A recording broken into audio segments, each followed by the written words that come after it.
Hey there, I'm Justin from KillSwitch Engage, and I am in DaBelly.com.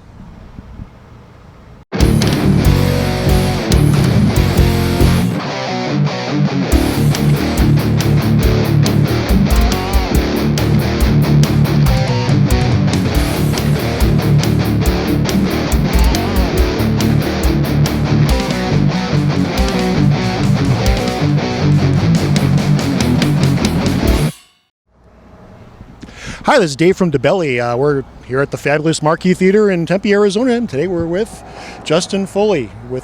He's drummer with the band KillSwitch Engage. Welcome. Great to be here. It is a very fabulous place. I agree with that.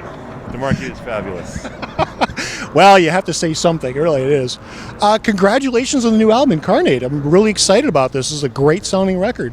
Tell me a little bit about it. Oh, thanks. Yeah.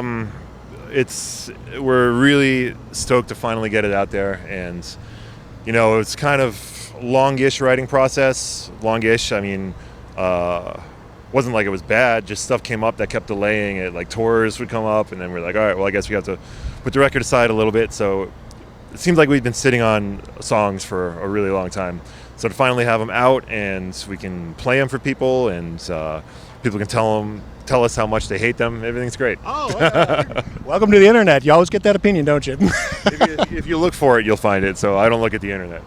Absolutely true. Absolutely. So the album's been out for about a month now. Yeah, just about a month now, since March 11th. Are you excited with the response you've got? I know that, like, for instance, today there was an awful lot of media attention for this show, and I had a difficult time actually getting a chance to come in here and meet you guys today. That's got to be a good sign for you. I bet you're excited. Yeah, I suppose that is a good sign. It seems to be going well. We're playing a pretty good amount of new stuff in the set, and it's always a little different when you play new stuff because people don't know it as well. But it's not like we finish it and everyone's bored. Like, we're finishing it to people cheering and appreciating it and liking it. So that's a good response too. Yeah, it's just fun. It's fun to have new stuff to play, and so far everything seems to be going pretty well. Oh, that's exciting. I know you're out with 36 Crazy Fist. Not the first time you've shared a stage with this band. I think over the years, I first interviewed you guys back in 2003 or 4, and I think you were still with Crazy Fist back then too. You were touring around with them. Yeah, it's been a long time. It's exciting to have a chance to share a stage with a band for so long and get out with some of the other bands that you know and be around friends. Yeah, we're all older and fatter and grayer now than the last time we did this. But what are you gonna do? But it's cool. Yeah, they're good dudes. It's fun having people out that you know, and then having people out that we don't know. We didn't really know Memphis Mayfire Camp very well, and they're awesome guys, so it's cool. It's really important when you're on tour for this long that everyone is just a good person and good dudes and good bands, so it makes things a lot easier. Okay, so I want to ask about the record as far as the new songs. I know Jesse put an awful lot of work into the lyrics, and he really did express himself rather emotionally in this. I recognize that you can't speak for the lyric quality or the lyric content, but you can talk a little bit about the songs. I'm really interested in your perspective. He is incredibly passionate. I mean, he's an artist in every sense of artist. So he beats himself up over the lyrics, which is fine because we beat ourselves up over the music part of it too. So it works out pretty well. No one's half-assing it with this, and he's bringing it. He really brought it to this record, and he wanted everything to be very good and to be just exactly the way he wanted it from his perspective and what he wanted to say and how he wanted to get it across. And I've always been a big fan of his message and of his lyrics, and once again, he really killed it on this one. He crushed it. And I think even beyond that, beyond what he's talking about, he wrote, I think, more hooks and better hooks or more triumphant hooks than I've ever heard from before on this one. So it was really fun to have stuff demoed and send him some stuff, and then have him send back his ideas. And every single time that we would get an email back with some of his ideas, it was always like, all right, cool, what's he got this time? Because it was always great.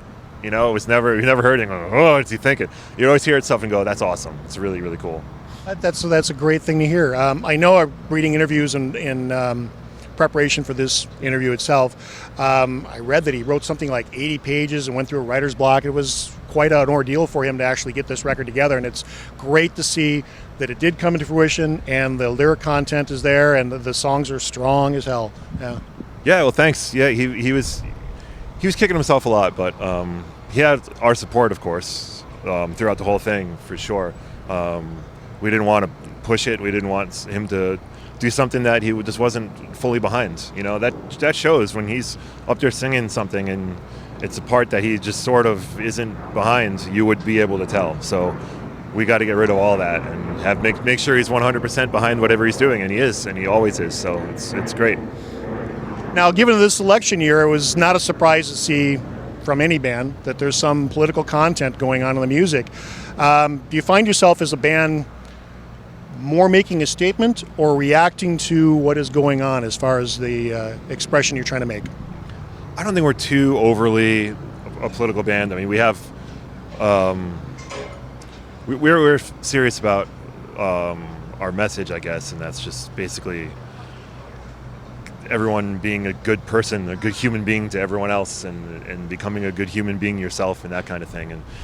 And I think that's you want to get that out in different ways depending on what you're surrounded with. And I guess it all kind of works together, and we're all in some ways product of your surroundings to some extent. And I guess with whatever he was feeling towards what he's seeing, it came out one way this time and maybe a different way 10 years ago or whatever, because everything changes.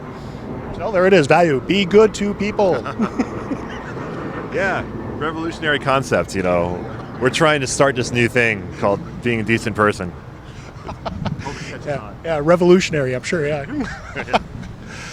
More directly toward you went to Hart School of Music, master's degree in percussion, and you're in a metal band. Yep. And somewhere along the line there's a connection, and I was just curious where that was. Yeah.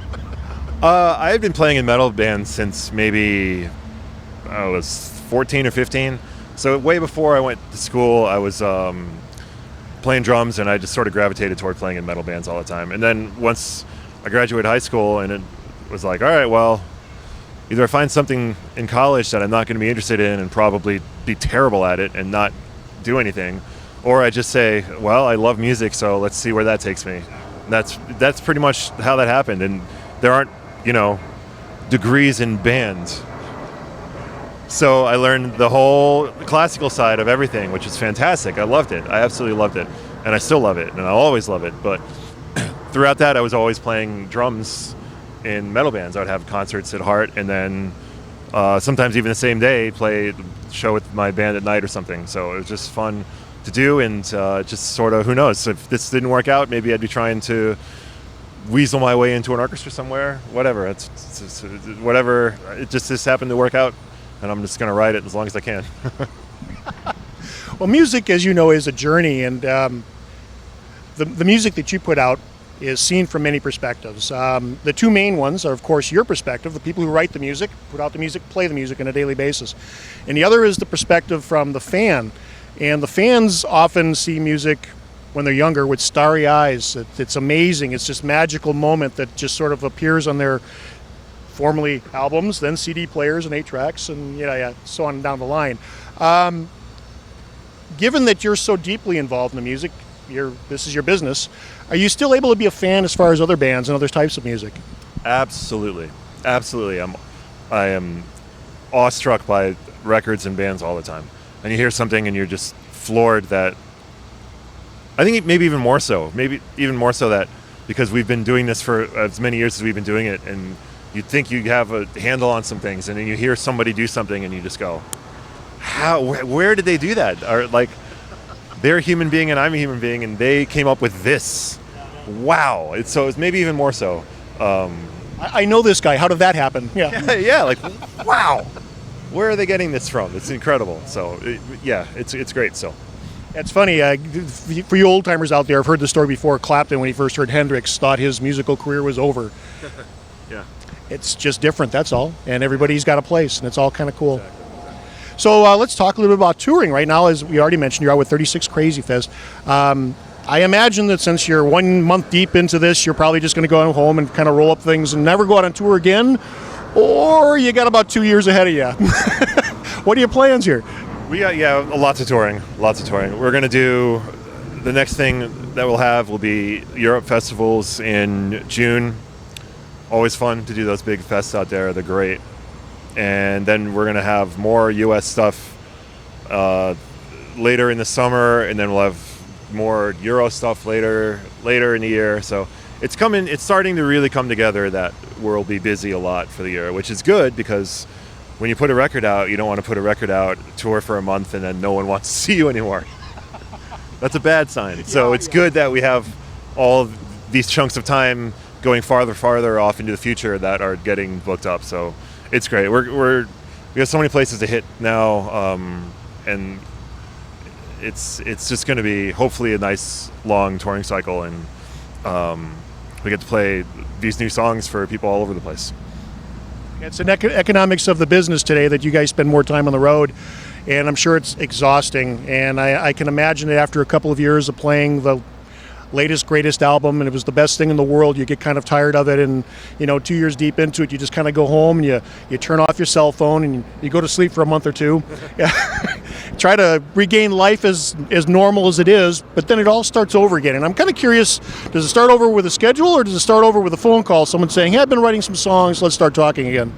We usually are talking throughout everything. Like when we're wrapping something up, we start talking about when we're going to start getting together or whatever it is, or even if we already have some ideas kicking around. We're pretty bad at writing while touring.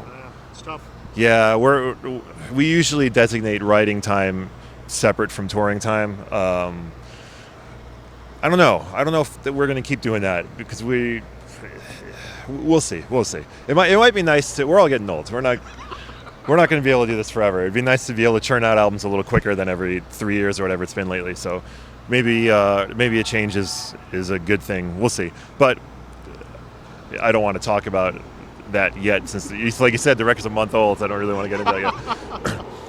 But no, it's just sort of like we have a loose time frame, and sometimes we'll have a certain, maybe there's a show or there's an offer coming up that will be a goal for us to have something done by then. So things like that. It's always a little bit different, though.